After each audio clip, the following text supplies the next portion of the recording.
Yan sa lahat na may gawa ng langit at lupa, patuloy ka naming sinasamba sa Espiritu at katotohanan, Panginoon. Maraming salamat po, O God, sa word mo ngayong araw na to, Lord God. I come to you, Panginoon. Hallelujah. Yearning to rest in your everlasting arm, Panginoon. And trying to view, Panginoon, yung mga weakness namin as an opportunity to grow strong in awareness, Panginoon. Your almighty presence, Lord God, inaanyayahan namin sa presensya ng banal na Espiritu, Lord God. Hallelujah. Especially when our energy, Panginoon, nagpe-fail, Panginoon, Lord God. Lord, patuloy mo kami, Panginoon, palakasin sa mga kakulangan namin, O God. Lord, hinihingi ko po yung presensya ng banal na Espiritu mo, yung presensya mo, Panginoon, na matanggap namin ng buong puso yung mga salita mo, Panginoon. Hallelujah. Inaamin namin that we are not righteous at ikaw lang yun, Panginoon. Turuan mo kami, Panginoon, through your word. Hallelujah, na mabantayan yung aming mga path of righteousness, Panginoon. Nakatulad, Panginoon, ng ilaw ng aming araw, Panginoon, Lord God, sa bawat umaga na binabantayan at nakabantay sa amin, Lord God, that you are forever mine, Panginoon, Lord God, that we are yours, Panginoon, forever, Lord God, that wala na makakaagaw sa amin sa iyo, Lord. Nilalapit ko yung sarili ko, Panginoon, salamat po sa wisdom, knowledge, and understanding. Patuloy kang mag-glorify, patuloy kang magliwanag sa buhay ko, sa bawat journey, Panginoon, ng aking pathway, Lord God, na ikaw, O Diyos, ang kasama ko. Lagi kaming maging stay aware, Panginoon, into your loving presence, Lord God. Sa bawat oras, Panginoon, ng kahinaan namin, ikaw ang maging kalakasan namin. Help me, Panginoon, to walk closer to you and keep my eyes, Panginoon, on my goal, Lord God, to the heavenly home right now, Panginoon. Hallelujah. Let the glimpse of your glory, Panginoon, Lord, ang magmanifest sa aking mga labi, Panginoon, to share the word, Panginoon, sa aking mga kapatid on how to fight battle, Lord God. In mighty name of Jesus, sa iyo po ang karangalan, katwiran, kapangyarihan, Panginoon, Lord. Let us experience, Panginoon, the full light of this day. In mighty name of Jesus, we pray. Amen and amen. Hallelujah. Ayan, so dako tayo sa pag-aaralan natin, no? Magbuklat po tayo sa Ephesians 6. Ano po? So, tuturuan tayo ng Lord dito kung paano natin i-apply yung word po, ano? Hallelujah. So, sino pong pwedeng magbasa? Ephesians 6 po sa Tagalog. 10 hanggang, yan, hanggang 18. Amen po, 6. Efeso 6. Apo.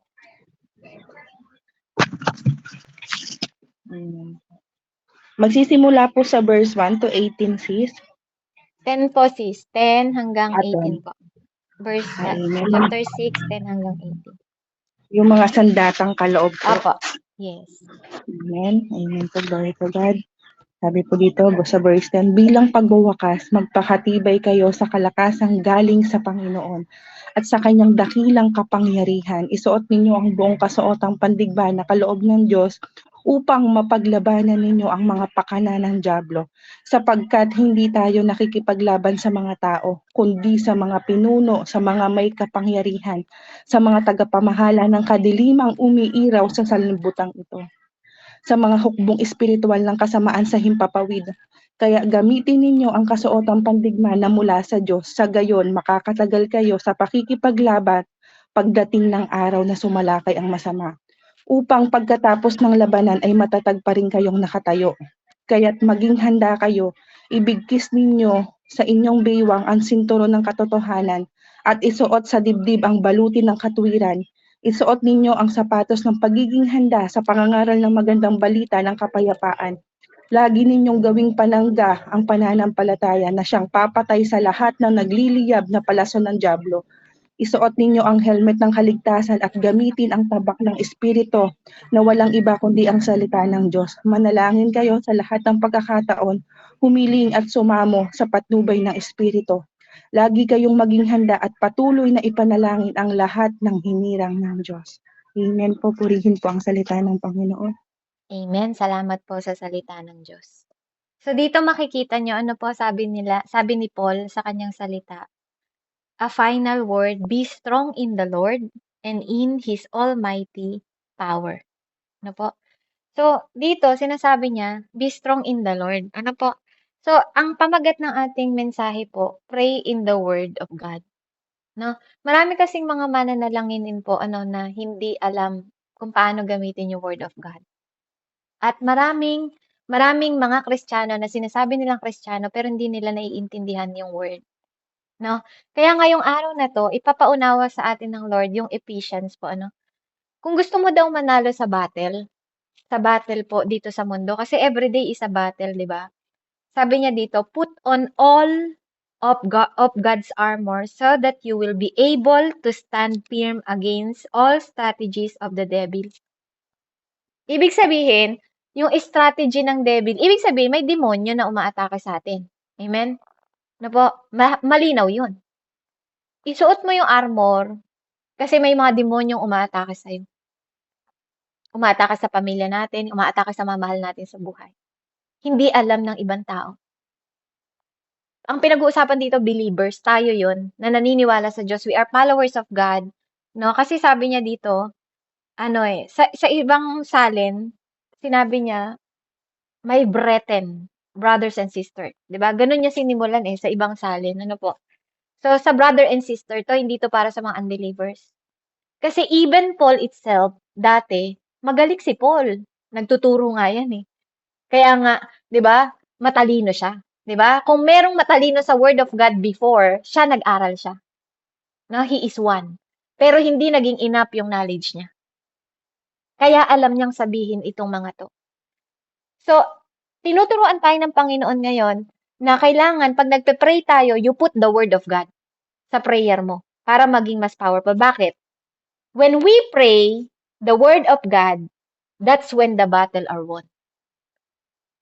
Kapag ipinagpe-pray mo kasama ang Word of God, doon na nanalo yung prayer mo. Bakit? Naka-align ka kasi sa Word. Naka-align ka. Ibig sabihin, pag naka-align ka sa Word, naka-align ka sa Diyos because the Word is God. Amen? Kaya hindi nyo pwedeng paghiwalayin yung panalangin sa Word because Word itself is the Lord itself. Amen? Kaya sa bawat battle mo, maipapanalo mo yan if you are aligned in the Word of God. Kaya sabi niya, now be strong in the Lord. Di ba? Bakit sinabi niya, be strong in the Lord? Because the Lord is the Word. Amen? Kaya nga, pray in the Word of God. Di ba? Yun yung title natin. Na po. Bakit? Ano sabi niya? Put all the armors so that you will be able to stand firm against the strategy of the devil. Kasi kapag tumanggap ka sa Panginoon, dinadamitan ka ng puti. No? Pag naka pag nakatanggap ka sa Panginoon, dinadamitan ka ng puting damit ng Lord. Na po, gano'n 'yun Gano'n siya, gano'n siya ini-impress ng Lord sa akin na kapag tayo tumanggap sa Lord, dinadamitan ka niya ng robe, ng puting damit, 'no? Um, Kaya tingnan niyo kung bakit niya sinabi na sa una dito, "For we are not fighting," sabi niya, "For we are not fight against the flesh and the blood enemies, but against evil ruler and authority of unseen world sa hindi nakikita, against mighty powers in the dark of the world and against the evil spirit in the heavenly place." Ang dami nating nilalabanan, nakita nyo? No, kung iisa-isain ko, flesh, blood of enemies. So, ibig sabihin, kung may blood si Jesus, may blood din yung enemy. Amen? But against evil daw, yung rulers, sabi niya, yung authority of unseen, di ba? Authority of unseen world. Sabi niya world dito, world, no? Kaya ang kalaban ng world ay word, di ba? Ang kalaban ng word ay world, di ba? Nakakabulol, no? Ibig ko sabihin yung mundo, puro W sa English, yung mundo, di ba, sa salita. Ang mundo, against sa salita. Amen? Against lahat. Sa mundong ito, against ito sa salita ng Diyos. 'Di ba nga? Kaya nga 'di ba sinasabi ko sa inyo, sabi ng mundo, be yourself. 'Di ba? 'Di ba? Sabi naman ng Bible, ano sabi ng Bible? Be Christ-like. Tama? Tama po ba? 'Di ba? Mag-heart kayo. Baka wala akong kausap. 'Di ba? Yun ang sabi, be yourself. Maging ikaw lang, maging natural ka sa sarili mo. Sabi gano'n ng mga tao. 'Di ba? Be yourself, sabi nila. Pero ang sabi ng Lord, be like Christ. Amen? 'Di ba? Magkalaban, 'di ba? Ang sabi ng world, 'di ba? Trust in yourself. Ang sabi ng Diyos, trust in me. 'Di ba? Trust in the Lord.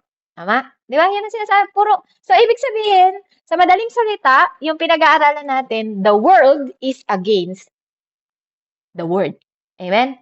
So, kaya nga, ang sabi niya sa Roman 12:1 and 2, do not conform in this world. 'Di ba? Kaya wag tayong makiki-conform sa world kasi magkalaban yung dalawa. Amen? Magkalaban yung dalawa. Ano yung pinaunang sulat niya? Sabi sa verse 13, therefore, kaya naman, sabi niya. Kaya nga, sabi sa Tagalog, di ba? Ganun yun. Put on the piece of God's armor so you will be able to resist the enemy in the time of evil. Amen? So sabi niya, kaya nga, isuot ninyo yung armor. Sabi niya, yung God's armor. Hindi kung anong armor. Hindi niya sinabing armor lang. Kasi merong armor ng sundalo. Armor lang nila yon. Pero ang sinabi, hello, God's people. Diba? You are God people. You are believers. You are followers of Christ. Kasi itong God armor, hindi ito maisusuot ng unbelievers. Amen po ba? Believers lang ang makapagsusuot nito. Diba? Kasi hindi naman sila naniniwala. Kaya nga, unbelievers sila eh. Diba? They don't believe. The unseen enemy. They don't believe. Takot sila sa multo, 'di ba? Takot sila sa multo. But they don't believe, 'di ba? Na merong armor of God. Mas naniniwala pa nga yung tao sa multo eh kaysa sa armor of God. Ba't pag mamagamit ng Panginoon, hindi naniniwala, na hindi nakikita, pero yung multong hindi niya nakikita, naniniwala ang tao. Amen? Tama po ba? 'Di ba? Oh. 'Di ba? Pero yung mga tao ngayon, may multo doon, nakakita ko kapre. 'Di ba? Gano'n, may mati, okay. Kung ano-ano sinasabi ng mga tao. Naniniwala sila pero sa word ng God, pag sinabi mo sa kanila, hirap silang maunawaan. Hirap silang paniwalaan, 'di ba? Pero yung mga kasinungalingan ng tao, naniniwala sila, 'di ba? Pero pag sinasabi mo na yung katotohanan, ayaw nila maniwala sa Diyos. Pero mas naniniwala pa sila sa chismosa kaysa sa salita ng Diyos. 'Di ba? Puro kabaligtaran nga eh. Kaya nga sabi niya dito, resist in the time of evil. 'Di ba? Kasi anytime, pwede tayong atakihin. Mga Kristiyano nga inaatake, 'di ba? Kaya nga maraming nagsasabi, kung kailan naman naging Kristiyano ako, saka naman nagsunod-sunod yung problema ko. Kapatid, hindi mo lang alam. Tinitingnan mo lang siya ng option ng ano ng picture na gano'n. Pero alam mo nung wala ka sa Diyos, hindi mo lang kasi alam na kasalanan 'yan. Kaya sinasabi mo na wala kang kalaban, na parang naka-align lahat sa'yo ng trabaho ng mundo kasi nga wala ka naman talagang alam. Mangmang ka naman talaga sa salita ng Diyos. Kaya akala mo wala kang kaaway tuwing ginagawa mo yung masama noon. Kasi bakit? Naliligo ka kasi sa putikan. 'Di ba? Naliligo ka sa putikan. Kaya hindi mo alam na inaatake ka na ng kaaway araw-araw. Hindi mo alam kasi nga nai-enjoy mo yung putik. 'Di ba? Nai-enjoy mo yung suka mo na pagkatapos parang aso na pag sinuka mo, kakainin mo ulit, malasa ulit sa'yo yun. Nakakadiri naman yun. 'Di ba? 'Di ba? Kahit yung aso gano'n, eh, malasa sa kanya yun. Kahit sinuka niya na, malasa yun sa kanya.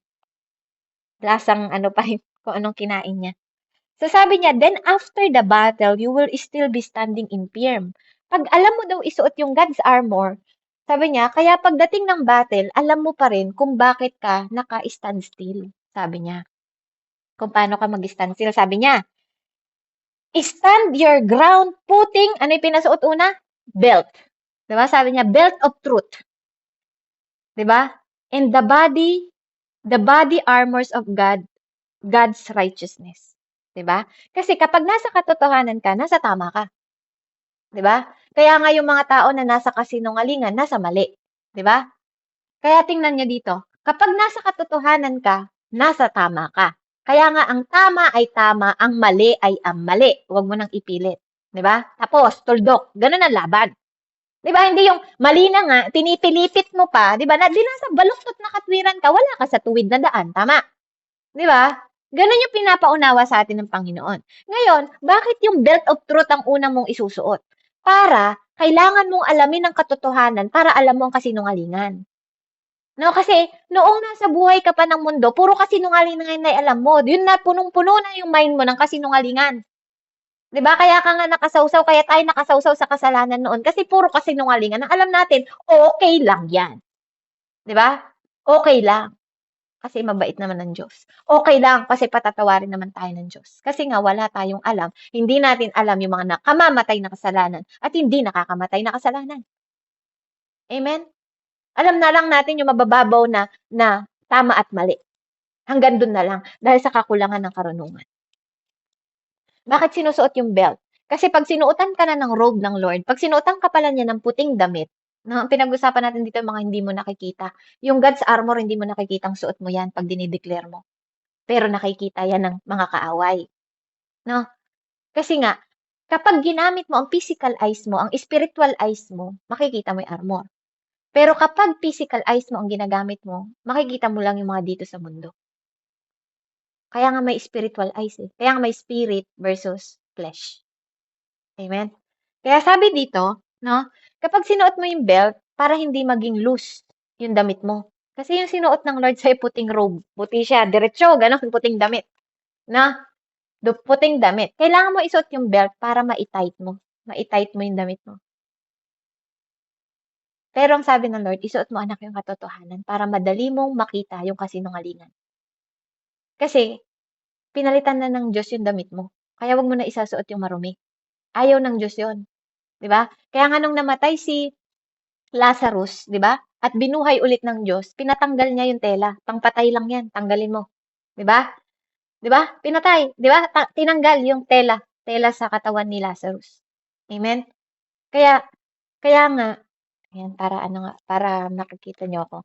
Kaya 'di ba, yung Diyos naman si Jesus Christ nung namatay siya sa laman, ta's nabuhay siya ulit, 'di ba? Nakita niyo yung damit niya nakatupi dun sa tabi ng higaan niya. Amen? Kasi ang damit ng patay para sa patay. Nagets niyo po? Ang damit ng patay para sa patay. Kaya kung ikaw sinasabi mo that you are born again, dapat ang suot mo yung robe, yung puting damit na binigay ng Lord. Kaya gusto niya pag sinusuot mo yung puting damit niya, no, iingatan mong wag mamantsahan. Iingatan mong wag madumihan because you are new creation. You are new. You're never longer yung dati. Unless, 'di ba? Unless magdedesisyon kang magpabalik-balik. Na po. So, kaya nga pinapaalalahanan tayo dito na dapat nauunawaan natin, 'no, yung pinapatanggap natin. Kaya naintindihan ko rin na pinapaunawa ng Lord na 'wag natin tinatakot. Hindi masamang sabihin natin yung about sa impyerno, pero 'wag natin tinatakot yung mga tumatanggap sa impyerno ay, 'wag nating tinatakot yung mga tao, 'no, na mas mahigitan yung love ng Diyos. Kaya nga, ang dapat ginagamit natin talaga yung John 3:16. Hindi ko sinasabi na gamitin yun, pero it is the very, very, very simple, no? Yun yung tinuro ng Lord sa akin eh. Kasi kailangan nilang maintindihan that the love of the Lord ang nag-save sa kanila, hindi yung natatakot kasi silang pumunta sa impyerno. Nagets niyo po ba ako? Hindi masama na ipaunawa ang impyerno. Pero kapag nag-share tayo ng gospel, it is better to understand more of love of God para genuine yung pagtanggap nila. 'Di ba? Para genuine yung pagtanggap nila because naramdaman nila that God's love me, hindi niya ako gustong mapahamak. No, okay lang na ipaunawa mo yung ano, dahil dun tayo sinave ng Lord. Dun naman talaga tayo sinisave, 'di ba? Sa kapahamakan. Pero kailangan mas higit niyang maunawaan, pero dahil sa pagmamahal ng Diyos na Ama, 'di ba? At Diyos Anak, 'di ba? Namatay siya para sa iyo. Gano'n. Gano'n siya. Kumbaga, ipaunawa mo yung gospel ng more on love, hindi fear sa impyerno. Kasi puwedeng ang tao, ano po, ang tao tatanggap lang dahil takot siyang pumunta sa impyerno, pero ang totoo hindi niya mahal ang Diyos. Nagets niyo po yung sinasabi ko? Puwede siyang tumanggap, yung kasama ko, yung halimbawa yung kausap ko ngayon, puwede kang tumanggap hindi dahil naintindihan mo na mahal ka ng Diyos, kundi dahil natakot ka lang sa impyerno. Nagets po? Nagets niyo? Kaya dapat 'pag nagse-share tayo ng gospel, you have to emphasize yung pinaka-dahilan kung bakit namatay ang Diyos. Hindi dahil, "Para hindi ka pumunta sa impyerno, hala tanggapin mo na." Hindi niya genuine na tatanggapin si Lord 'pag gano'n. Kailangan mo tatanggapin kasi 'di ba nakakatakot. O tingnan mo, yung impyerno, may apoy do'n, may malaking ano, naku magngangalit yung ngipin mo do'n, kakainin ka ng mga halimaw do'n, habang buhay kang maghihirap. Hindi gano'n. Kasi hindi tatanggap ng genuine yun. Hindi niya nauunawaan yung gospel. Kaya kailangan nating maintindihan kung anong dahilan kung bakit. Kailangan natin yung love of the Lord ang ibigay natin sa tao, hindi yung fear sa impyerno. Kasi pwede siyang gumawa lang ng mabuti dahil takot lang siya sa impyerno. Pero ang totoo, nakalimutan niya yung pinakamahalagang dahilan kung bakit. Eh yun ang pinaka-importante. Love the Lord with all your heart, all your soul, and all your mind. And love your neighbor. Nakalimutan niya. Yun yung dahilan. So gumagawa lang siya ng mabuti. Pero hindi niya totoong mahal yung Diyos. Mapapahamak pa rin siya. Nagets niyo ba? Nagets niyo po ba yung sinasabi ko? No? Pwede siyang mapahamak dahil lang na mas kinatakutan niyang pumunta sa impyerno kaysa matakot na mag-obey sa Diyos. Kaya yun yung dapat nauunawaan natin. Dapat nauunawaan natin yan, no? Hindi mo sila tinatakot, pero dapat mas more on yung love ng God. Kasi, ikaw ba, magpapapasok ka sa bahay mo, Nori J, ng tao na hindi ka naman totoong mahal? 'Di ba? Dahil takot lang siya, 'di ba? May masamang bagay doon sa loob ng sa labas, 'di ba? Na mapapahamak siya. Pumasok siya sa bahay mo. Ang totoo, hindi ka naman talaga niya mahal. Nakikituloy lang siya. 'Di ba? Hindi niya naunawa ang mabuti yung gospel. And I hope na naiintindihan niyo yung sinasabi ko sa inyo. Kaya kailangan mo matutunan na yung katotohanan, no? I-belt mo yung katotohanan, no? Sa belt, sabi niya dito, put on the belt of truth. Sabi niya, the armor to stand and resist the enemy. Kailangan mong malaman ang katotohanan para alam mo lahat ng mga deception, lahat ng mga kasinungalingan, lahat. Kaya kailangan malaman mo ang katotohanan para madali mong ma-distinguish ang kasinungalingan. So, sabi niya, para hindi mag-loose yung garment na suot mo, na hindi mo naman nakikita na sinuotan ka ng puting damit, lalagyan ng belt ng Lord yon. No? To control your mind and thoughts, di ba? We need the Bible, the only way to control your mind. Kasi ang katotohanan ng salita ay nasa Diyos. Sabi niya, I am the truth. Okay? The truth is God. Okay? God is love. Hindi siya has love. Wala siyang has, hindi. Is. Siya mismo yung love. Amen? Yung word, yung katotohanan, sabi niya, ako ang Diyos ng katotohanan, daan at buhay. Okay? The Bible, the word, is the Lord. Okay? The word is the Lord. So, the word is the truth. Okay? And the way. And the life. Okay? Manual is nasa Bible. Kaya ang word ay mahalaga. Okay? Kaya ang word, ang way to control your mind because the truth is in the word. Okay? The truth is in the Bible. So, the Bible is the way to control your mind. Yung word ng Lord to control your mind and your thoughts. Okay? Not opinion. Not opinion. We're not talking opinion o kuro-kuro o kasabihan. We're talking about the belt of truth. Katotohanan. Hindi sinabi ng asawa mo, hindi sinabi ko lang. Sinabi ng Bible. Okay? Okay? This is where the battle begins, sa mind. Yan ang unang battle. Nakita mo lang may chat yung asawa mo, may chinachat, oh, siguro may babae na to. Ay nako, nang bababae na naman to. Ano naman kaya di ba? Andito, naglalaro dito yan. Kaya pumasok dito. O mamaya, lumabas na sa bibig mo, nag-away na kayo, di ba? Di ba? Ganun yun eh. Yun yung test, di ba? Dinaano ka, ang tawag dito, yung tukso, nandyan lagi. Tama? Yung tukso, nandyan lagi yan. Hindi yan naalis. No? Ang kasalanan, nandyan na lagi, nakahain ng kasalanan. Pero nagiging kasalanan ng kasalanan kung papatulan mo ang kasalanan. Amen? Ganun siya. Kaya mag-ingat kayo no, sa mga mind ninyo. Kasi kung ano yung pinipild mo dito, yun ang nagiging begin kung saan ka nakatayo. Okay? So, mind gives you trouble, sabi niya, and the devil attack the mind. Kapag nagpasok ka na dito, di ba? Ang tao kasi, pag nagpasok ka na ng mind, ng salita dito, hindi ka mapapakali hanggang sino na maka-text mo o narinig ng kaaway. Kahit nandito siya naglaro, dahil sinabi ng bibig mo, may ka-text ka na naman ano? O, di ba? Aba, nagseselos to. Nakikita yung aksyon. Nakita yung action, hindi nga niya nabasa yung mind mo kasi wala namang kakayahan ang kaaway na mabasa ang mind mo unless nag-action ka, na binagsak mo na yung kaldero, binagsak mo pa yung planggana, binasag mo pa yung baso, di ba? Nagseselos to. Sabi ng kaaway, bukas na may kwarto. Ay, bukas na may pintuan. Di ba? Oh, di ba? Bukas, ganun. Totoo yan. Sabi ko sa inyo eh. Kaya yun. Kaya bukas yung pito, papasok si Devil. Oh, di ba? Yun na. Aatakihin ka na niya. So, fill your mind na po yung battle, this is the battle begin. Ito yung battle ng bigil mo. Pagkagising mo pa nga lang eh. Kahit nga nag-pray ka eh. Purihin ang Panginoon makapangyarihan sa lahat ng ano. Mama, ibaon ko, mama. Ang dami mo ng ano, battle na agad yun, di ba? Di ba? Battle na. Ma, wala pa kami allowance. Ma, kailan ka magpapadala? Ma, may sakit si ganito. Ma, ano? Oh, oh! Sabi na ng may mo, wah!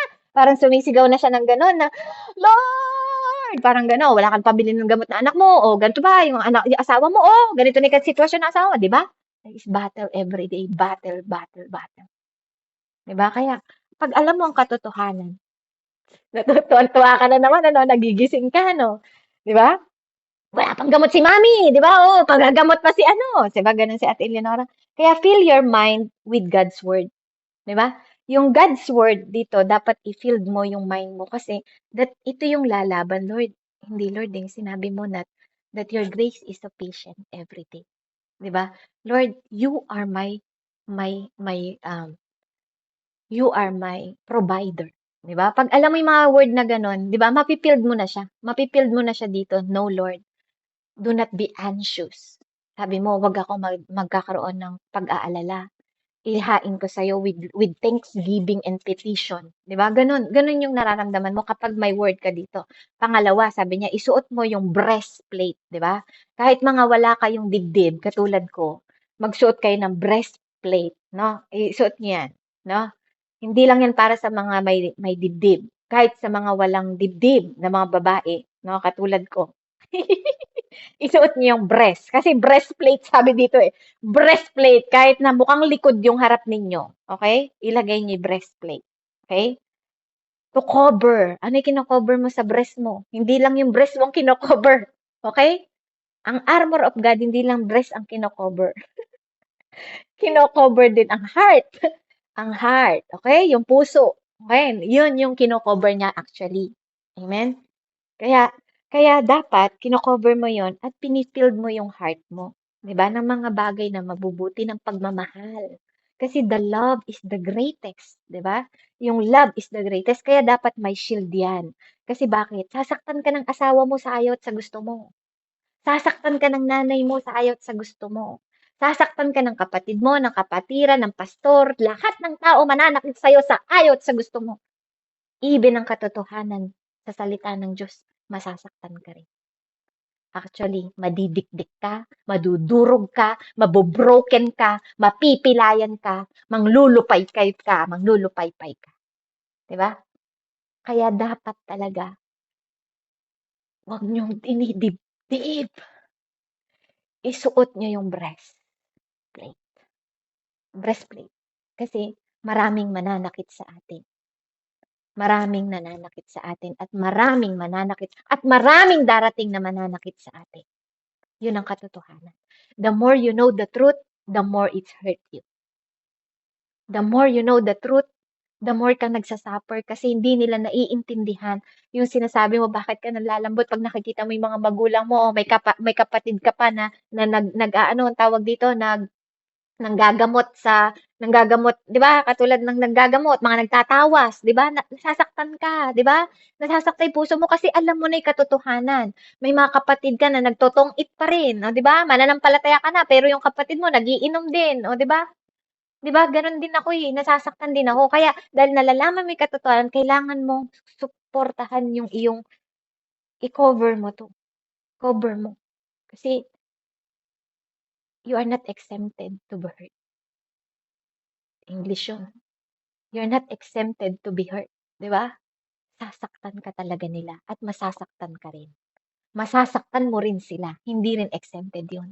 Kasi telling the truth will hurt them too, will destroy them too, 'di ba? Minsan nga nagiging daan pa ng division, eh, because of telling the truth, 'di ba? At hindi ka mabuti, hindi yun magiging mabuti sa'yo kasi feeling mo dahil sa pagsasabi mo ng totoo ba't nalalagas yung ministry? 'di ba? Ba't nasasaktan ako kasi nawawala sila because of telling the truth, but it's okay. You just need to protect your heart and able to protect your mind and your soul, 'di ba? Kailangan mo kasing ingatan kasi makakasakit ka at masasaktan ka din. You are not exempted, okay? Kaya fill your heart, 'no, ng pagmamahal ng Diyos, yung katotohanan sa puso mo na kahit anong mangyari, ang mahalaga, you are righteous sa mata ng Diyos. You are righteous sa mata ng Diyos, hindi sa mata ng tao. Alam mong tama yung ginagawa mo, alam mo na naka-align sa word, 'di ba? Kasi bakit the truth ang kailangan mo malaman? Kasi nga ang word ay truth. Pag nalalaman mo ang katotohanan, alam mo yung ginagawa mo, 'di ba? Alam mo yung ginagawa mo. Kaya next, ang sabi niya, the shoes. 'Di ba? Sabi niya yung shoes. Sabi niya, for shoes, put on the peace that comes from the good news so that you will be fully prepared. 'Di ba? Pag fully prepared ka, isuot mo daw yung ano mo, yung shoes mo. Alam mo sa First Thessalonians 5 makikita niyo do'n, ano yung ano ng salvation, ano po, kapayapaan. 'Di ba yung kapayapaan makikita mo dito, sabi niya yung kapayapaan, isuot mo yung kapayapaan. Ang hirap kasing maglakad na walang kapayapaan. Paano ka mag-she-share ng good news kung ikaw nga mismo wala kang kapayapaan, hindi ka pa nagbayad ng utang, 'di ba? May utang pa rin tayo, 'di ba? Paano ka makakalakad na may kapayapaan kung yung utang mo ang iniisip mo? Paano ka makakalakad na may kapayapaan kung pambili ng gamot ng asawa mo iniisip mo, yung pambili ng alak ng asawa mo iniisip mo, 'di ba? Hindi ka makakalakad ng kapayapaan. Kasi sa'yo mismo walang kapayapaan. Kaya sabi ng Lord, isuot mo yung sandalyas ng kapayapaan, anak. Para nga ma-share mo, 'di ba? Kaya sabi niya, from the good news. Para mai-ano mo and you will be fully prepared. Pag gano'n yung ginawa mo, prepared ka, mape-prepared ka. 'Di ba? Para ma-fully prepared ka, kailangan may kapayapaan ka. Kasi you cannot give yung mga bagay na wala sa'yo. Hindi mo pwedeng ituro yung mga bagay na wala sa'yo. Oo, kailangan may kapayapaan ka. Sinasabi mo sa tao, pero yung buhok mo, gurang-gurang ka, iisip ng mga problema, di ba? Mahirap yung ganun. Di ba? Ikaw nga, hindi mo maiayos yung sarili mo eh. Mukha nga walang kapayapaan sa mukha mo, di ba? Di ba? Kasi, kasi nga, mukhang gurang-gurang ka, hindi mo alam suklayin yung ano mo, buhok mo. Paano maniniwalang may kapayapaan sa'yo, di ba? Di ba? Hindi ganun. Bilang mananampalataya, totoo yun, no? Ang problema natin, nandyan lang ang problema. Mamaya sasabihin ko 'yan. Andiyan lang ang problema. Pero kapag ikaw na ang namroblema, papangit ka na, 'di ba? Papangit ka na. Kaya nga sabi ni Lord, "Come to me, all you burden." Sabi niya, 'pag alam mo yung salita ng Lord, hindi ko na problemahin 'yan, Lord. Pero hindi naman sinabing iwan mo na lang sa Diyos. Siyempre may ginagawa ka, 'di ba? Magkaroon naman tayo ng common sense, 'di ba? Namomroblema ka, 'di ba, ng may wisdom, na may ginagawa, 'di ba? At hayaan mong God's work in your life. Sabi niya, ano naman sumunod? Sabi niya, um, anong tawag dito? Kasi dito pinapaalala din sa atin na you cannot protect yourself without living in the gospel and obeying the gospel. Okay? So sinasabi niya dito sa atin, pinapaunawa ng Lord, obeying means pick up your cross, follow the Lord.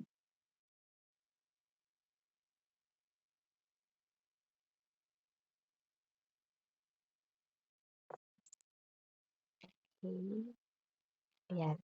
So sabi niya dito, ibig sabihin ano, when you have the gospel, yung katotohanan, ang sinasabi doon ng Lord, no, pag sinabing obeying the word means alam mo yung obligasyon mo.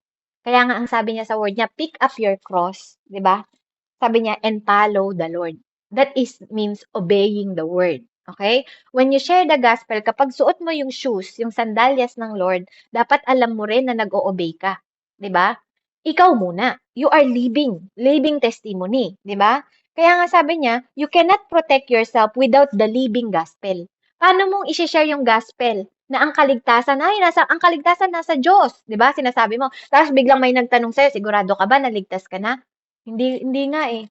Ah, hindi, eh, kasi hindi naman ako perpekto, eh. Ah, ah, gano'n ang paano 'yun? 'Di ba, paano maniniwala sa'yo mo ng gospel? 'Di siyempre sasabihin ko sa'yo, hindi ka pala siguradong ligtas ka, eh, ba't ako maniniwala sa gospel mo? 'Di ba? Kailangan alam mo kung ano nagligtas sa'yo. Dahil sa pag-ibig ng Diyos, ang lahat ng sumampalataya, naniwala, sumampalataya. Pag sinabing naniwala, sumampalataya, ibig sabihin sumampalataya, may ginagawa. No? Naniwala, hindi ka lang naniwala. Oy, malaki mata ni Ate Leonora. Pag sinabing ganon, 'di ba? Kailangan gusto mo makita, totoo ba? Malaki ba talaga yung mata ni Ate Leonora? 'Di ba? Kailangan yung belief mo, hindi lang siya dahil sinabi, 'di ba? Na nakasama sa testimony mo. 'Di ba? Nakita mo talaga na malaki mata niya. 'Di ba ganun kasi tao? You believe because you see. 'Di ba? Kaya nga may mga patotoo kanina, narinig yung mga patotoo niya. That's the reason why nagsasabi ako na, can I hear your praises and testimony? 'Di ba? Kasi nalalaman mong totoo yung salita ng Diyos. Bakit? Kasi nakita mo na, naranasan mo na siya. Amen? Kaya napakahalaga po no, na you are obeying, dala-dala mo yung word of God, pati testimony dala mo. No po? Kailangan mong ino-obey. Kailangan mo nilalakaran. No po? Kaya that's why the gospel is para sa ating mga believers. Para sa ating mga believers. Kasi hindi yun pwedeng patotohanan ng mga ibang tao kasi they are not believers. So dahil believe ka, dahil believers ka, 'di ba? Believe ka syempre sa salita ng Diyos. At nilalakaran mo yun at ino-obey mo yun. 'Di ba? Kasi narinig mo na before. Hindi mo lang narinig, nalakaran mo pa siya. 'Di ba? Kaya nga, ito, dati tayo, nung tayo ay unbelievers, di ba? Narinig mo naman na about kay Jesus before eh, di ba? Sumasamba ka na nga rin before eh, di ba? Pero hindi mo alam kung anong totoong relasyon. Kasi ang alam lang natin, we are in a religion. Di ba? Pero dahil nung nireceive mo na si Jesus Christ, you have to live it and obey it. You have to live it and obey it and able to walk with peace. Kasi nakita sa sarili mo. Amen? Shield of faith, sabi niya dito. Shield of faith, sabi niya, in additional to all, sabi niya ganon, of this, hold up and shield of your faith. Sabi niya, the fiery arrow of the evil. Pag sinabing shield of faith, ito yung kalagayan natin na tumataas at bumababa. Yung faith na tumataas at bumababa. Amen? Do you believe na yung faith natin tumataas, nagle-level up, nag-go down? No? Depende sa atake ng kaaway. 'Di ba? Kasi kaya shield of faith, shield, 'di ba harang? 'Di ba pag tumatama yung arrow sa'yo, hindi laging nasa taas yon, minsan nasa baba. Kaya gumagalaw, shield. 'Di ba? Kung saan tumatama, doon mo ilalagay. Kung sa mukha mo tumatama, isi-shield mo sa mukha mo. Kung sa tiyan mo tumatama, i-shield mo sa tiyan mo. Sa likod mo, iikot ka rin, 'di ba? Ganun siya. No, kaya ang shield of faith, ang faith ang nagtataas at bumababa. Yun yung kalagayan ng faith natin. 'Di ba? It is movable. It is movable. No? There's sometimes yung faith mo parang ang hina, 'di ba? Sometimes ang lakas, 'di ba? Parang gano'n. Depende sa level, no, na pagdaanan mo sa ng testimony mo, no?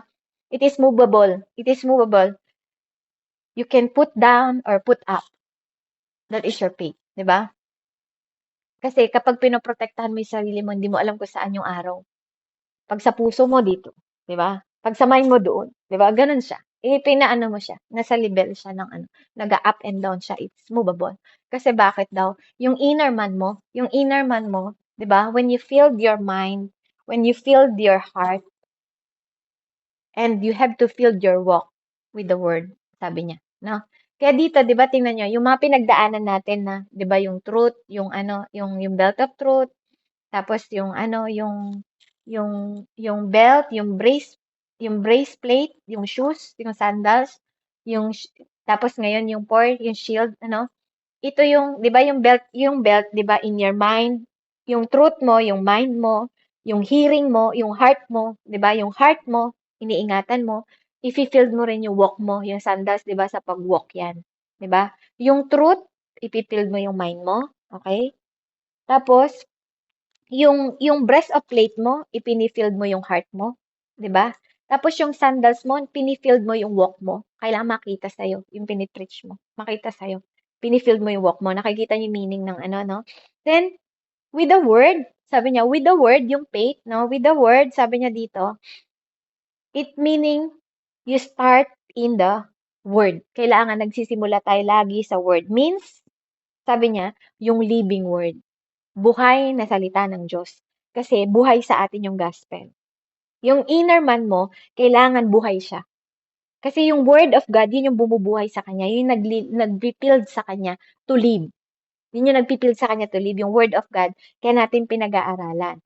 Now you are full, sabi niya dito, di ba? Yung living gospel mo, dahil nagiging activate na, nag-activate na siya, well, sabi niya dito, that is your inner man now, sabi niya, na nag-fill siya ng word, sa mind mo and sa walk mo.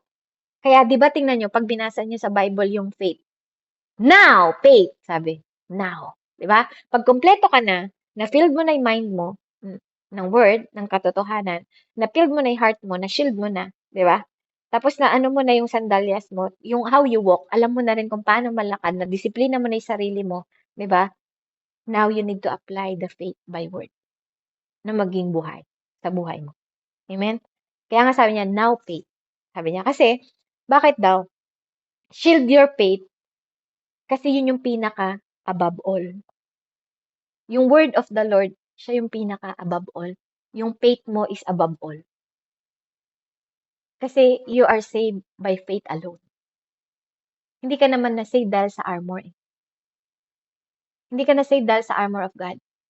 Gamit mo lang to protect yourself, to defense. Depensa lang. Pero you're not saved because of the armor of God. You are saved because of your faith alone. So faith is above all. Amen? Yung faith mo na nilagay mo kay Jesus, that is the above all sa lahat ng shield. No, kasi yun po yun yung yun yung nagtitiwala ka sa Diyos. Yun yung pananampalataya na naniniwala ka sa Diyos. Kaya nga kaya nga sabi now faith, no? Kaya kapag nagda-doubt ka sa word ng Lord, na po, mali yun. Mali yun. Kasi dapat alam mo na totoo yun. Dapat alam mo na kumikilos yun at yun yung nilalakaran mo. Kaya nga yung truth belt, yun ang inuna yung tatlo. Para yung mind mo maiayos mo, yung paglalakad mo maiayos mo, di ba? At saka maproteksyonan mo yung puso mo kasi bakit? Kailangan mo nang lumakad by faith. Now faith. Kaya kung nagda-doubt ka pa rin, doon sa word of God, amen, you are in danger. Di ba? Mali yun. Dapat alam mo lakaran. Di ba? Yung word of God. Kasi ang mangyayari na, kailangan mo na lakaran yung faith mo to activate and exercise. Ina-activate mo na siya at ine-exercise mo na yung inner man mo. Amen? Yung nakasuot ng robe, yung nakasuot ng white, di ba? Kasi hindi naman yung katawan mo nga akit sa langit, yung katawan mo uudin lang dito sa lupa. Hindi naman siya yung nakasuot ng damit, kaya hindi mo na, ito yung man ko, ito, kahit anong suot ko, pag namatay ako, ililibing ko kasama ko yung damit ko. Tama? Pero yung inner man ko, yun ang nakasuot ng damit. Yun ang nakasuot ng belt of truth, di ba? Yun ang nag-ooperate sa katawan. Ito, wala tong kinalaman. O, pag pinalo ko siya, kasalanan ko yun kasi pinalo ko. Ginusto ko siyang paluin. Alipin mo to. This is slave. Itong katawan mo is your slave. Wala naman talaga siyang kinalaman sa ginagawa mo eh.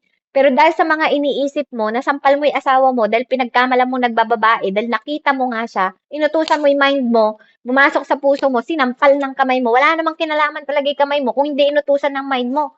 Amen? Nananampal ka kaagad, hindi mo nga alam yung totoo. 'Di ba? Kaya nga, mahalaga na alam mo yung totoo bago ka mag-aaksyon. Amen? Kaya ganun din sa Word of God. Kailangan meron kang sapat na kaalaman bago ka maglakad. Kasi mapapahiya ka kapag nagmamagaling ka lang. Pero ang question doon, di ba? Ano yung question niya? Sabi niya, take the word and use it. Kailangan mo na siyang gamitin. Take the word in you and make it active in your life. Kailangan maging active siya sa sarili mo. But what if the question is, it's not good? Diba? Kapag nag-question ka doon sa Word of God, katulad ng sabi ko, hindi yun tama. Mali yun. Kasi faith is where the confidence and assurance. Kaya nga tinawag siya na faith. Faith is the confidence at assurance na kahit hindi mo nakikita, naniniwala ka. Kahit hindi ka nga pinapaniwalaan ng mga tao, naniniwala ka. Yung multo nga na nakita ng kapitbahay mo, hindi mo naman nakita, naniniwala ka, di ba? Pero bakit yung word of God na nabasa mo, hindi ka naniniwala? Yun ang question sa'yo. Bakit hindi ka naniniwala? Nabasa ng mata mo. Yung multo nga na nakita ng kapitbahay mo, hindi mo nakita, pero naniniwala ka sa kwento niya. Di ba? Ganun yun. Ngayon, nakita mo yung katotohanan ng word of God, then tayuan mo siya. Live and activate the word. Okay? It is truth that we believe. Kailangan alam mong i-exercise yung paniniwala mo, na alam mo na totoo yung salita ng Diyos at ano siya, at reliable, 'no? Madidepensahan mo, ito ay may katotohanan, real, reliable, 'no? Masasandalan, 'di ba? Dapat alam mo 'yun, na kahit anong mangyari tatayuan mo na ang word of God is for you to believe, this is the truth, and this is reliable, na kahit anong mangyari. Kasi alam niyo kung bakit? Yung patotoo ko nga yung tatlo, 'di ba? Yung tatlo sa Bible, si Abednego, Shadrach, 'di ba? Silang tatlo. Kung hindi nila tinayuan ang salita ng Diyos, do you think na ipakita nila na totoo si Jesus Christ na naglabas sa kanila dun sa apoy ng pugon, 'di ba? Kasi pinaniwalaan nila. Sabi nila, hindi man kami iligtas ng Diyos namin na hindi kami luluhod sa Diyos-Diyosan niyo, 'di ba? Tingnan niyo, pinakita muna yung senaryo na yon bago hinulog si Daniel sa kulungan ng leon. Kasi gustong ipakita ng Diyos kay Daniel na, 'di ba, na yung faith ng tatlong disciple niya ay totoo, 'di ba? At dahil may nakita na si Daniel, ang sabi ni Daniel, kung yung tatlo nga na yun eh, hindi namatay sa apoy eh, di hindi rin ako mamamatay sa leon, 'di ba? Merong batayan. 'Di ba? Meron silang andun yung faith nila na nagpapalakas sa kanila kahit hindi nila nakikita. Si Daniel hindi naman niya nakita na hindi siya kakagatin ng leon, eh. Wala din naman nagsabi sa kanya, "Daniel, 'pag tinapon ka dun sa bangin na yon, hindi ka kakagatin ng leon." Hindi. Pero na-remind sa kanya yung word of God, 'di ba? That God is his shield, 'di ba? That God is his strength, he is his protector, 'di ba? 'Di ba? Napaalala sa kanya yung mga salita ng Lord na kahit pumunta ka yung Psalm 91, 'di ba? Aapakan mo ang leon, 'di ba? Mga gano'n. Di mo alam kung nabasa niya yung Psalm 91, o 'di ba? Kasi nag-aaral si Daniel eh. Baka dinadasal din ni Daniel yung Psalm 91, 'di ba? Aapakan ko ang ano kasi andun yung din leon, 'di ba? Kaya hindi natin alam, pero that is the faith, 'di ba? Even hindi niya nakikita na hindi siya kakainin ng leon, hindi siya natakot, 'di ba? O, di yung mga tao na nagbibintang sa kanya, sa Diyos ang pagganti, o nung di ba? Di tinulak, o, kinain, di ba? Kaya huwag kayong gumaganti. Hayaan niyo po ang Diyos ang gumanti. Kasi pag ikaw na ang gumanti, kinuha mo na yung salita ng Lord na sa akin ang pagganti, ang sabi ng Diyos. Di ba? Kaya pag ikaw na ang gumawa ng pagganti, hindi na yung sinabi ng Diyos. Ikaw na ang gumawa nun. Will mo na yun. Kaya wag tayong gumaganti. Amen? Kaya nga dito, makikita ninyo, dahil nalaman ni Paul ang katotohanan, kasi matalino na si Paul sa salita eh. Alam niya na yung salita. 'Di ba? Pero hindi niya naunawaan. 'Di ba? Kaya nagpakita sa kanya si Jesus.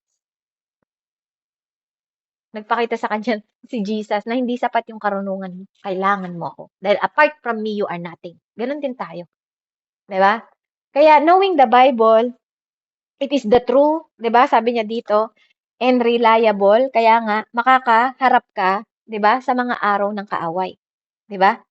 Kaya kaya mo masasangga lahat ng atake ng kaaway, 'di ba? Sabi sa ano, yung lahat ng wickedness dito sa mundo, kabaliwan ng mundong ginagawa na 'to, 'di ba? Mawawala 'yun kasi alam mo ng katotohanan, hindi ka na pupunta sa gano'n na mga bagay. Kaya yung shield of faith mo, 'yun ang magpapatibay sa'yo, 'di ba? Para hindi ka matakot sa mga atake ng kaaway sa'yo. Put on the salvation as your helmet, 'di ba? As your helmet, sabi niya dito.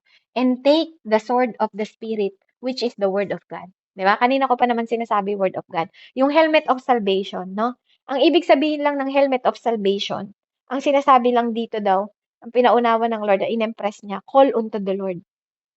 Call on the Lord to return. Yun lang yun. Yung helmet of salvation. Kasi ang salvation naman talaga natin is the Lord. Ilagay mo sa isip mo na Jesus itself is your salvation. My God is my salvation. Diba? Jesus is my salvation. Wala nang iba. Kung katulad sa Lumang Testament, kailangan nila ng alay-alay, ikaw, no. Only Jesus is your salvation.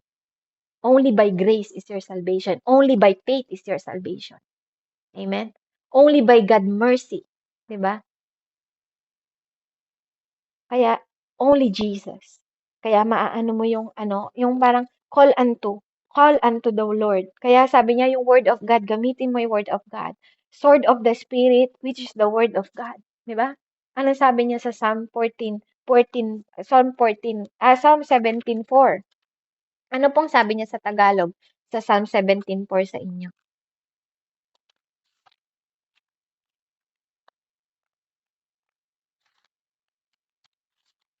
Sabi niya dito, I have followed your command, which which keep me from following cruel and evil people. O, di ba? Kapag sinusunod mo na yung salita ng Diyos, di ba? At meron ka ng sword, di ba? Meron ka ng word of God, that is the command of the Lord. The word of God, andun din yung command ng Lord. Hindi ka na, di ba? Hindi ka na, it will keep you from cruel and evil thing. Ilalayo ka niya. 'Di ba? Ilalayo ka niya sa mga panganib dito. Kaya dito sinasabi lang yung sword of spirit ng Lord, gagamitin mo siya na yung salita ng Diyos, ito yung sinasabi ko na pamagat natin, pray in the word of God. Luluhod ka, 'di ba? You need to act in your mouth, 'di ba? Kaya nga 'di ba, yung word of God, 'di ba tingnan mo si David, 'di ba? Pag nagsasalita siya, inaano niya yung word of God, sinasama niya sa panalangin. Si Moises din, 'di ba? Moises din sinabi niya, Lord, sabi niya kay Yahweh, 'di ba? Lord, sinabi mo sa yung salita kay Abraham, 'di ba? Sinabi niya, pinaalala niya ni Moises, 'di ba? Hindi dahil kay Moises, kundi dahil sa salita niya, 'di ba? Hindi si Moises ang tiningnan niya. Hindi niya kasi pwedeng baliin yung salita niya. Not because of Moises, but because of the word na pinaalala. Lord, sinabi mo sa kila Abraham, di ba? Sinabi mo kay Abraham, di ba? Sabi niya, oh, yung word niya ang sinabi. Sinabi niya, oh, si Ezra din, si Ezra, di ba? Si Nehemiah. Ginamit din nila they use scripture, even Jesus Christ. Di ba? Ginamit niya yung scripture. Yung word of God ang ginamit niya. Si Prophet Daniel, ginamit niya rin yung word ni Jeremiah. Di ba? Ganun siya. Kaya using the Bible in prayer. Ginagamit mo siya through the prayer. Kaya nagiging mas makapangyarihan siya kasi alam mo gamitin ng tama, 'di ba? Kailangan gamitin mo yung Bible in prayer kasi doon nagiging powerful. Kaya nagiging powerful yung weapon mo. Kasi you are using the word of God through your prayer. 'Di ba? Kaya ka nagiging won, kaya ka nananalo sa battle kasi ginagamit mo yung will ng Lord because the word of God is the will of the Lord. Okay? Kaya kaya itong mga 'to 'no, kaya nga makikita mo by the word, 'di ba, na lumalabas sa bibig mo, 'di ba, ng word of God, 'di ba, dun tayo nabubuhay sa word na lumalabas, na pinoprotektahan tayo nito, 'di ba? Kasi sa lahat ng path natin, sa ginagawa natin, 'di ba?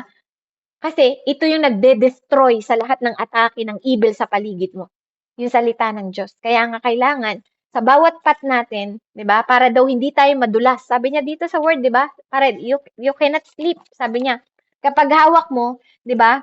Kapag hawak mo, hindi ka madudulas, hindi ka maaanod sa mga kasinungalingan, sa mga atake ng kaaway, hindi ka mapupunta doon. Kaya nga ang sumunod niya, pray in the spirit at all time, in every occasion, stay alert and be persistent in the prayer for all believers everywhere.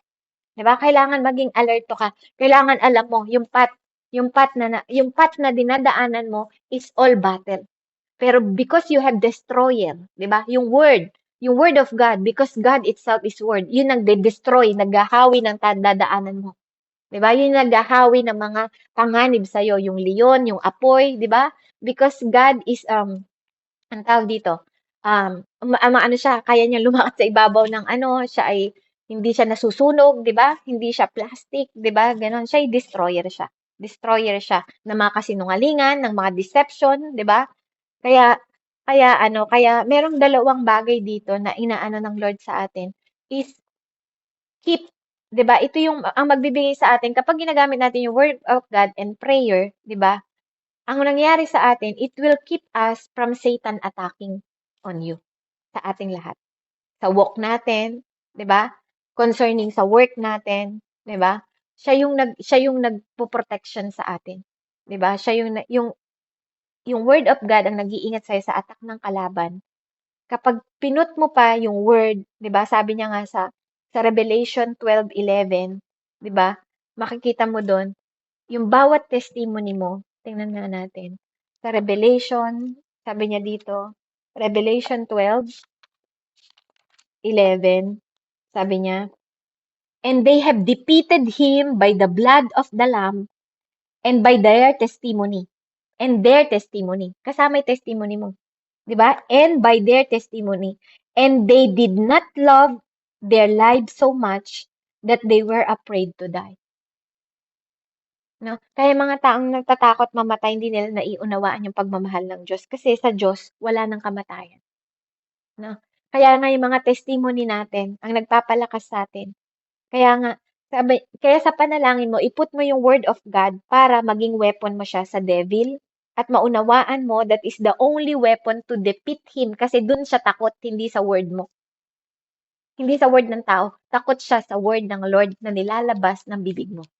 Amen? 'Di ba? Ganun po siya.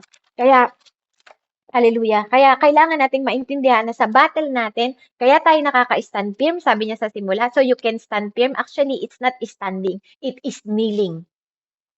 Kapag nagdadasal tayo, mas nakakapag-ano tayo. Yun yung tinuturo niya. Hindi talaga actually standing yun. It's kneeling. Will give you strength. Will give you victory. Kneeling to the Lord will give you strength. Ang pagdadasal ang nagbibigay sa atin ng lakas. At ang word ng Panginoon ang nagbibigay sa atin ng testimony na totoo ang kanilang mga salita, ang kanyang mga salita. Na kaya hindi natin maaano, hindi talaga siya actually standing, it is kneeling. Kaya nga minsan binibigyan tayo ng mga trouble ng Lord. Binibigyan niya tayo ng mga pinapahintulot niya. Hindi ko sinabing binibigay. Pinapahintulot niya na mangyari yan sa buhay natin, yung mga pagsubok, yung mga nangyari sa atin kasi gustong-gusto ng Lord na lumuluhod tayo sa Kanya. Kaya nga sabi, huwag mong antayin na maging mahina yung katawan mo bago ka lumuhod sa Diyos. Malakas o mahina ka, lumuhod ka sa Diyos. Masaya at malungkot ka, lumuhod ka sa Diyos. 'Di ba? Wala siyang pakialam sa emotion mo. Ang gusto niya, lumuluhod ka sa Kanya, lumalapit ka sa Kanya. Kailangan mo siya. Ganon yung gusto ng Lord. Kaya, ang pagluhod sa Diyos ang nagpapatatag sa isang tao. Kapag hindi ka na lumuhod sa Diyos, ang gagawin na ng isang tao, magpapakamatay. Magbibigti. Kapag di siya lumuhod, mahahang. Mahahang. 'Di ba? Kaya ganun yung nangyari. Nakahang ka kasi sa kasinungalingan. Madidisib ka, kaya lalo kang manghihina. Kaya ingatan niyo po ano, kasi hindi tayo tinawag doon ng Diyos. We stand in the part of His might. Nakaano tayo sa calling niya, 'di ba?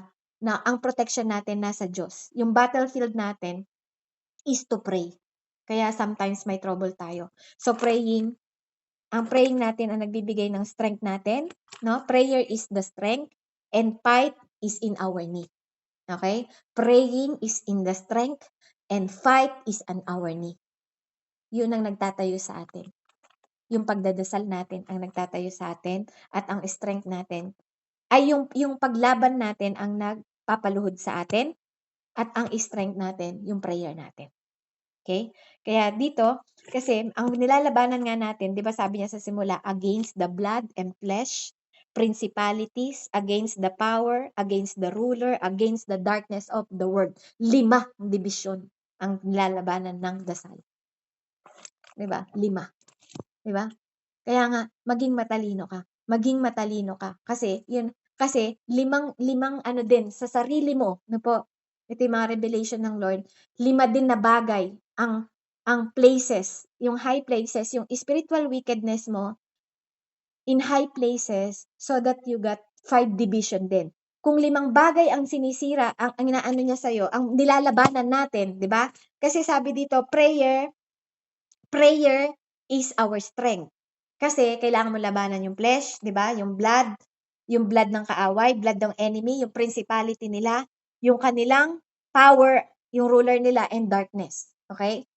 So, binibigyan ka din dito ng para makita mo yung division ng evil na gusto din nilang i-destroy sa'yo. Dinedestroy nila, ang araw na sinasalo mo, dinedestroy nila yung faith mo, dinedestroy niya yung peace mo, dinedestroy niya yung joy mo, dinedestroy niya yung walk mo, and dinedestroy niya yung destiny mo kay Lord. 5 din.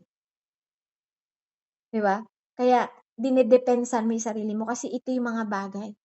Biruin mo, 10 siya, di ba? Ang dami nating nilalabanan, pero nagiging matatag tayo because of the prayer lang. 'Di ba? Sobrang effort nila, 'di ba? 5-5. Sobrang effort nila samantalang tayo prayer lang. And then, 'di ba? Prayer at saka fight tayo sa knee. 'Di ba? Yung strength natin kasi nagpe-pray ka kasi humihingi ka do'n. 'Di ba? Yung lakas mo galing sa tuhod mo kasi lumuluhod ka. Kaya kaya para malabanan natin 'yun 'no, katulad ng sinabi kanina, yung mind niyo ingatan natin, 'di ba? Yung word of God, yung heart natin, 'di ba? Yung walk natin, 'di ba po? Para maging handa tayong lumaban, yung word of God ilagay natin sa ating prayer. Amen. At maging matalino tayo 'no. Yung faith natin lagi nating i-activate. Kaya looking upon Jesus, looking up. Lagi natin yung salvation natin, looking up na lagi nating inaantay na darating lagi ang Diyos. Darating siya, okay? Kaya kasi madalas napapahamak tayo kasi hindi tayo lumu-look up. Lagi nating titingalain siya that God is coming back. God is coming back, no? Kaya don't lose hope, sabi niya, don't lose hope. Yun ang sinasabi niya sa atin, huwag tayong magpapadeceive, huwag tayong magpapaloko sa demonyo, 'di ba? Kaya lagi mong titingnan na look up, lagi kang tumingin na Lord, ikaw pa rin ang above all. God is above all, above sickness, above sa sakit sa puso, above sa cancer, above sa kasinungalingan, above sa kasalanan, above even kamatayan. Kaya above sa problema. Kaya look up, lagi kang titingin. Pag nawawalan ka ng pag-asa, tingin ka, luhod ka. Yun yung standing mo kasi in front of God yung nakaluhod, hindi actually nakatayo. 'Di ba? Kasi kapag nakaluhod ka, nakikita ng Diyos that your humility before the Lord. 'Di ba? Before siyang dumating, before the Lord coming, naka-look up ka, tinitingala mo, Lord, kinikilala kita. Lord, kinikilala ko yung kapangyarihan mo. Lord, kinikilala ko yung pagka-Diyos mo. Lord, kinikilala ko yung kagalingan. Lord, kinikilala ko yung protection mo. Lord, kinikilala ko yung kapayapaan. Lord, kinakilala ko yung authority, yung power. Amen? 'Di ba? Yung throne mo, Lord, kinikilala ko. Kaya look up. Look up kasi hindi mo siya makikita. No, hindi mo siya makikita kung hindi mo siya titingalain. Kasi kapag naglo-look up ka, nakikita mo yung rainbow, the covenant of the Lord. Amen? Kaya nga nung namatay, 'di ba? Nung namatay si Stephen. Nung namatay si Stephen, saan siya nakatingin? Hindi siya nakatingin sa baba, nakatingin siya sa taas. Nakita niyo, bumuka ang langit, nakaupo sa kanang trono ng kanyang ama, ang anak ng Diyos. 'Di ba? Bakit? Kasi nakatingin siya sa taas. Kaya sa mga panahon na nanghihina ka kapatid, huwag kang titingin sa baba, lalo kang bababa. Tumingin ka sa taas para makita mo that I am the child of God and you are the child of God. You have the authority, the power, the armor of God na binigay sa'yo ng Diyos, enable to rise up because God is risen. Amen? And God's armor, He give you. Binigay niya sa'yo at binigay niya sa akin. Kaya purihin po ang Panginoon, ano? Nawa may natutunan kayo, no? Sa pinag-aralan natin. And to God be the glory po. Our salvation is in the Lord. Ang fight natin, si Lord ang battle. Ang kailangan mo lang, you fight on your knee. 'Di ba? Kaya nga sabi ng Lord, 'di ba may kanta, so when I fight on my knees, with my head lifted up. Oh God, the battle belong to you. Alam niyo kung bakit nasabi nung kanta na yon? Kasi there is wisdom na sinasabi ng Lord, that is not your battle, anak. It is my battle. You just have to kneel, lumuhod ka lang, tumingala ka. 'Di ba? Para makita mo na it is finished. Purihin ang Diyos and to God be the glory. Let's pray. Hallelujah, Heavenly Father. Lord, I pray, Panginoon, sa pangalan ni Jesus. Ama, ang bawat panalangin na to, Lord God, ang bawat karunungan at kaalaman na pinagkaloob mo, Panginoon, dalangin ko, O God, na maibalot sa baluti, sa mga robe namin, sa mga damit namin, ng baluti, Panginoon, Lord God, ng God's armor, sapagkat ito'y pinagkaloob mo sa lahat ng iyong pinili, sa lahat ng iyong anak, sa lahat ng God's people, Panginoon. Hindi to para sa ibang tao lang, Panginoon, para maisuot, kundi ipinagkaloob mo sa amin para madepensa namin ang sarili namin at i-release namin ang kapangyarihan nito. Hindi lang siya para to defense, it is offense, Lord God. Hallelujah, to rebuke every attack of the enemy, authority nila, lies nila, Lord God, kasalanan, deception, in the mighty name of Jesus. Hallelujah, Lord. I-filled mo yung aming mind, yung aming heart, Panginoon, ng full authority at kapangyarihan, Panginoon, na we are chosen, Panginoon. That we are loved by you, Panginoon. At ikaw ang above all sa buhay namin. Salamat po, Ama. Sa iyo ko itinataas, Panginoon, ang lahat Panginoon, na pinagkakaloob mo sa amin. Lahat ng kapurihan sa iyo lang, lahat ng kalwalhatian sa iyo lang. Sa iyo lang ang pagpapala, Panginoon, sa iyo lang, at patuloy kang maluwalhati sa aming buhay sa ngalan ng Diyos Ama, Anak at Espiritu Santo. Amen and amen. Glory to God. Praise the Lord. I hope and I pray na may natutunan po kayo sa ating mensahe ngayong araw na to. Ayan, so purihin po ang Lord. To God be the glory. So tayo po ay dadako na sa atin pong hallelujah. Ayan, so may gusto pa po bang mag-insight bago tayo dumating sa ating pong sa ating pong panalanginan? Anyone po?